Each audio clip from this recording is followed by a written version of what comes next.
It's time for us to rise up and come back to the heritage which God gave us. Right. You understand? I mean, look around. Our young men, they are very weak. They're very feminine. The woman run the house. Give me Psalms. The woman run the house, right? What I want? 96? Yeah.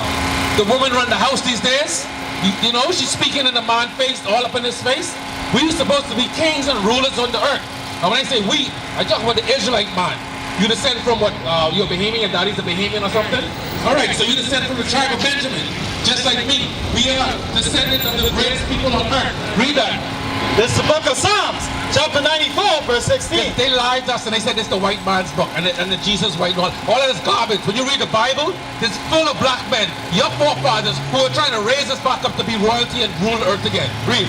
Who will rise up for me? That's why King David had to ask this. Through the Spirit of the Most High, King David asked, who's going to rise up for him? Because if you look around right now, it's only like 12 of us out here. There should be thousands of us out here. Because at the end of the day, we know that the white Jesus is a lie. We know that our oppressors rule this earth and rule our country. We know that they come in the communities and take advantage of us. But at the end of the day, what do? We fall in line with what they say. We don't come to this Bible. Read. Who will rise up for me? The question the Most High God is asking, who will rise up for him? Read. Against the evildoers. Because the people who oppress us, they're the evildoers. Read. Right. Oh, who will stand up for me against the workers of iniquity? So that's the question we're asking you right now. Give me Deuteronomy 7 and 6. Who's going to rise up for him? Meaning what? A black Messiah in this time of judgment, which is upon us. The time of judgment is there. We waiting on the black Messiah to come back any minute right now and deliver us and put us in rulership. But see, let me tell you what it is at the end of the day, my brother. We don't understand how powerful we are. We don't understand our worth. We still believe what the white Jesus told us, because we were raised in Christianity. I was raised in Christianity. I was raised in the Roman Catholic Church. Were you raised in Christianity as well? That doesn't strengthen the black man. That makes us subservient to a white Jesus and to eventually a white man. When you see a white man come around, our people like, yes sir, master, yeah boss. And then when you come around, what this nigga want, boy? Why this nigga don't want, boy? But look here, punch out, bro. You see what I'm saying? We deal hatefully with our people. But what we're trying to do is we're trying to raise our people so they can understand that they have a lot more self-worth than they don't. Right. Read that. There's a book of How Deuteronomy. you doing, so you have a minute? Chapter 7, verse 6. Read. But thou art an holy people. The Bible says you Israelites, the so-called black man, is a holy means separate. You ain't built like the Chinese man. You ain't built like the white man. You ain't built like the Arab man. You were built separately. If God had a factory of human beings, your factory down the road, he built everybody else separate. You understand? Read. But thou art an holy people unto the Lord thy God. Read. The Lord thy God hath chosen thee. God said he chose the black man and the black woman. The Hispanic man and the Hispanic woman. The Native Indian man and Native Indian woman. The 12 tribes of Israel. He chose them what? To be a special people. We run the fastest, we sing the best, we jump the highest. Is there anything that our people can't do? Our people are the greatest people on the earth. Read. To be a special people unto himself. This last part before you go. Above all people. This the only part I really wanted you to get. Above what? Above all people. Because they taught us it's all about equality. We all made the same or we all made one. God said you are above all people that what? That are upon the face of the earth. So as you head out, think about that thing. That's a heavy thing. My mama and my daddy never teach me that when I was growing up. I had to wake up to this truth myself. I had to make a decision if I'm going to apply God's commandments or I'm going to continue being what? Effeminate and weak in society. Or are we going to be a man and rise up like the Bible said to rule this earth and at the appointed time? All right, my brother. All right, shalom. Read, where you at? Give me Isaiah 49 and 6. Because at the end of the day, the Most High God has set up prophets to return upon the earth and to wake up the black man, to wake up the Hispanic man, so that we can rule once again. Right? Read. There's the book of Isaiah, chapter 49, verse 6. I gotta deal with you in a minute real quick. Just take a look at that sign and then we're gonna dialogue, my brother. Read. And he said, it is a light thing. It is a light thing to what? That thou shouldest fear my servant. Because we're the servants of the Most High God. To rise up. To do what? To rise up. Our people are rising up by the hundreds, by the thousands around this earth. We are waking up to our heritage as the Israelites, as the 12 tribes of the nation of Israel, lost, now found. Read. To rise up the tribes of Jacob. Our job is to raise up the 12 tribes of the nation of Israel. That's right. Read. And to restore the preserve of Israel. We are here to restore the preserve of Israel. Any more on that? Yes, sir. Read. I will also give thee for a light to the Gentiles. So what God has set us up to do is to be a light to our people who are in a Gentile state of mind. That's who are in the mind of being Bahamian, being Haitian, being Jamaican, being African American.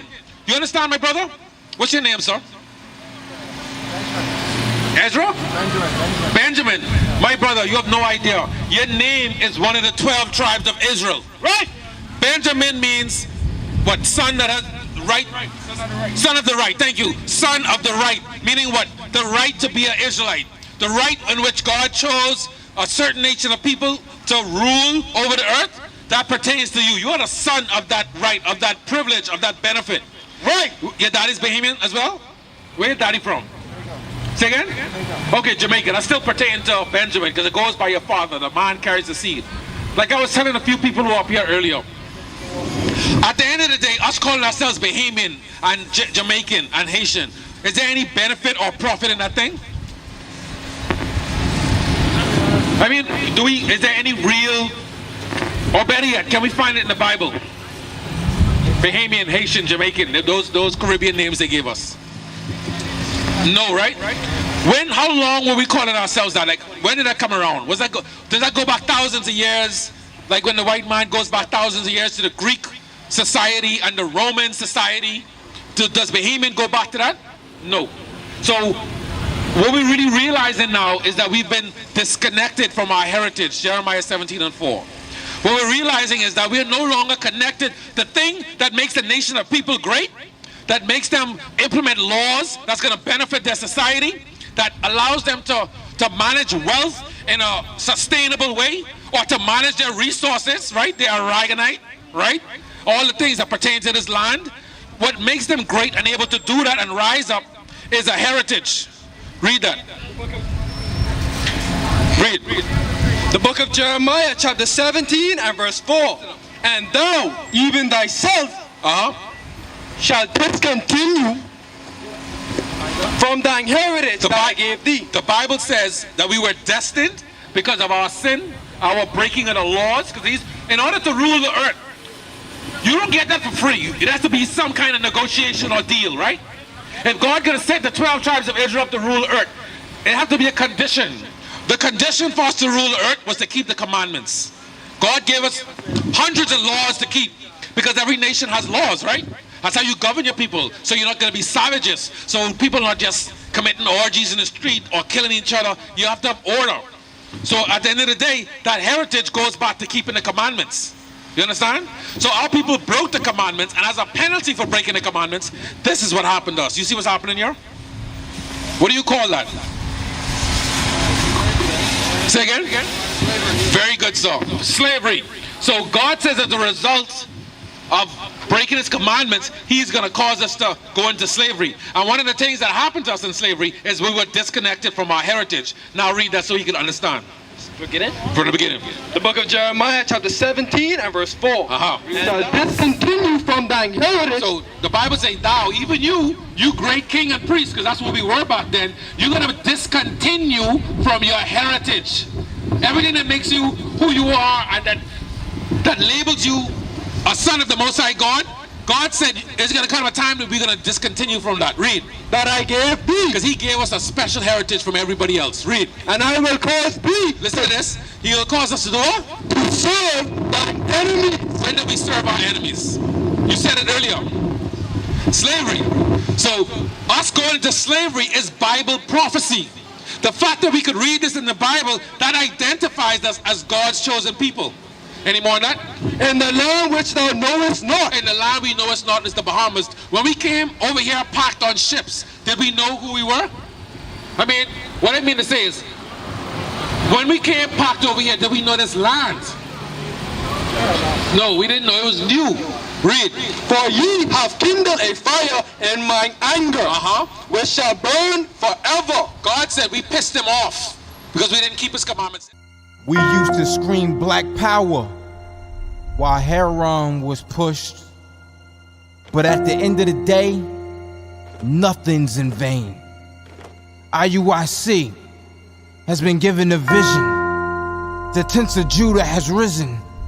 Many has attempted the mission, minor murmuring, omitting, and missing the mark. Just reading that he had the flame of fire in his eyes gave us the spark. We on Paul's mission. We out on the road, purple and gold, from Mexico, Cuba, Haiti, Ghana, Sierra Leone. 144,000 boots banging, concrete crackling. These are our men repented at heart. The scriptures is proof. IUIC, we deliver the truth.